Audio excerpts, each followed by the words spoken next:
Hi guys, maayong buntag sa inyong tanan. Kumusta ang atong adlaw karon? Okay pa ba sa alright or dili na? Nako i-share sa inyo about crush. So, sa mga batanon diha, kisa na ay crush. So, ako ikon sa inyo ha, paminawa lang. So, this is it. Ang crush nagsimula sa mata, pumasok sa dibdib, tumambay sa isip, tumambay sa isip, naging bukang bibig, kaya sa huli, naging pag-ibig.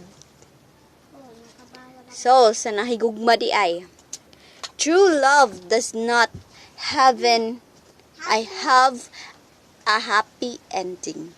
Because true love never ends. So, napaisa.